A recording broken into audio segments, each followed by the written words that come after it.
الحمد للہ رب العالمین والعاقبۃ للمتقین الصلاۃ والسلام علیک یا رسول اللہ۔ اللہ تعالیٰ سورۃ الاعراف میں ارشاد فرماتا ہے وَإِلَىٰ عَادٍ أَخَاهُمْ هُودًا قَالَ يَا قَوْمِ اعْبُدُوا اللَّهَ مَا لَكُم مِّنْ إِلَٰهٍ غَيْرُهُ أَفَلَا تَتَّقُونَ۔ اور عاد کی طرف ان کے برادری سے ہود کو بھیجا، کہا اے میری قوم، اللہ کی بندگی کرو، اس کے سوا تمہارا کوئی معبود نہیں، تو کیا تمہیں ڈر نہیں؟ قال الملأ الذين كفروا من قومه إنا لنراك في سفاهة وإنا لنظنك من الكاذبين قال يا قوم ليس بي سفاهة ولكني رسول من رب العالمين أبلغكم رسالات ربي وأنا لكم ناصح أمين۔ اس کی قوم کے سردار بولے، بے شک ہم تمہیں بے وقوف سمجھتے ہیں اور بے شک ہم تمہیں جھوٹوں میں گمان کرتے ہیں۔ کہا اے میری قوم، مجھے بے وقوفی سے کیا علاقہ، میں تو پروردگار عالم کا رسول ہوں، تمہیں اپنے رب کی رسالتیں پہنچاتا اور تمہارا معتمد خیر خواہ ہوں۔ گزشتہ آیت میں آپ نے ذکر سنا تھا حضرت نوح علیہ السلام کا۔ جن لوگوں نے نوح علیہ السلام کو جھٹلایا، ان پر ایمان نہیں لے کر آئے، اللہ تعالیٰ نے صرف 80 افراد کو جو کشتی میں سوار تھے ان کو بچا لیا، باقی سب کے سب طوفان کی نظر ہو گئے اور ڈبو دیے گئے۔ ان کے بعد حضرت ہود علیہ السلام کو اللہ تعالیٰ نے نبوت کا تاج سجا کر قوم کی طرف بھیجا، لیکن ہود علیہ السلام کی قوم نے بھی وہی کام کیا جو حضرت نوح علیہ السلام کی قوم نے کیا تھا۔ کچھ سردار تو ایمان لے کر آ گئے اور باقیوں نے حضرت ہود علیہ السلام کو معاذ اللہ بے وقوف کہا اور جھوٹا کہا۔ جو نبی کو بے وقوف کہے، جھوٹا کہے، وہ اپنا ٹھکانہ جہنم میں بناتا ہے۔ حضرت ہود علیہ السلام خود فرماتے ہیں کہ میرا بے وقوفی سے کیا علاقہ، میں تو پروردگار عالم کا رسول ہوں۔ جب بھی قومیں نبیوں پر اعتراض کرتی، پورا قرآن اٹھا کر دیکھیں آپ، جب قومیں ان پر اعتراض کرتی تو نبی خود جواب دیا کرتے تھے، لیکن ہمارے نبی کریم صلی اللہ تعالی وسلم کی یہ شان ہے، وہ اللہ تعالیٰ کے محبوب ہیں۔ جب قوم اعتراض کرتی ہے، نبی پاک خاموش رہتے ہیں، جواب رب تعالیٰ کی طرف سے آتا ہے۔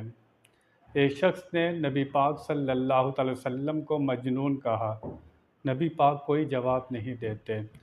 سورہ قلم اٹھائیے، جواب میں اللہ تعالیٰ نے اس کی مذمت میں 10 آیتیں اتاری اور فرمایا نون والقلم وما یسطرون ما انت بنعمت ربک بمجنون، آپ اللہ کے فضل سے مجنون نہیں ہیں، وانک لعلی خلق عظیم، آپ تو بلکہ اخلاق کے اعلیٰ درجے پر فائز ہیں، آپ سے اعلیٰ اخلاق کسی اور کا ہو سکتا نہیں ہے۔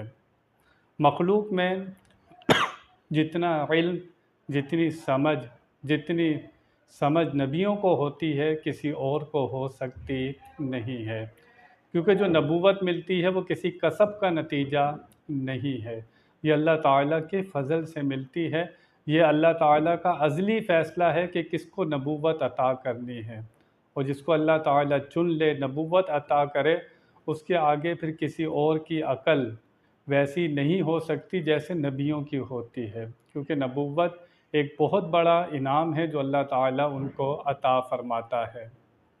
جب نبی پاک کو مجنون کہا تو اس شخص کی ساری برائیاں چھپی ہوئی تھیں۔ جیسے ہی نبی پاک کو اس نے مجنون کہا، اللہ تعالیٰ نے آیتیں اتاری اور اللہ نے اس کی وہ برائیاں بیان کی جو لوگوں کے سامنے بھی نہیں تھیں۔ اللہ فرماتا ہے جھوٹی قسمیں کھانے والا ہے، جھوٹے وعدے کرتا ہے، اور اللہ تعالیٰ نے اس کی مذمت کرتے کرتے فرمایا یہ اپنے اصل باپ کی اولاد نہیں ہے، یہ حرامی ہے، یہ اپنے اصل باپ کی اولاد نہیں ہے۔ جب یہ آیتیں اتری، اپنی ماں کے پاس چلا گیا کہ اللہ تعالیٰ نے قرآن پاک میں یہ آیتیں اتاری ہیں کہ باقی برائیوں کو تو میں جانتا ہوں، وہ میرے سامنے ہے، میں کرتا بھی ہوں، لیکن یہ جو برائی ہے کہ میں حرامی ہوں، اس کا تعلق وہ تجھ سے ہے۔ ماں نے کہا جس کی باقی برائیاں سب صحیح ہیں تو اس کی یہ بھی برائی بھی صحیح ہے۔ یہاں سے علماء نے نکالا کہ جو شخص نبیوں کی برائی کرتا ہے، خاص کر نبی پاک صلی اللہ علیہ وسلم کی، اس کی اصل میں خرابی ہوتی ہے۔ کچھ دن وہی نہیں آئی تو لوگوں نے اعتراض کیا، پہلے روز روز وہی آتی تھی، کہ محمد صلی اللہ علیہ وسلم کا رب ان سے ناراض ہو گیا ہے۔ نبی پاک کوئی جواب نہیں دیتے، جواب رب تعالیٰ کی طرف سے آتا ہے، ما ودعک ربک وما قلی، محبوب تیرے رب نے تجھے چھوڑا نہیں، وہ تجھ سے ناراض نہیں ہے۔ نبی پاک کے ہاتھ ٹوٹنے کے لیے جس شخص نے کہا، ابو لہب نے، اللہ فرماتا ہے تبت یدا ابی لہب و تب، ٹوٹ گئے دونوں ہاتھ ابو لہب کے اور ٹوٹیں گے۔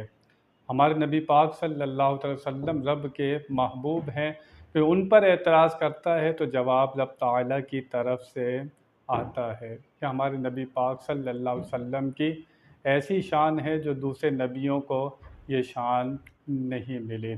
اللہ تعالی ہمیں نبیوں کا ادب کرنے، ان کی تعظیم کرنے، ان سے محبت کرنے کی توفیق عطا فرمائے۔ وآخر دعوانا ان الحمد للہ رب العالمین۔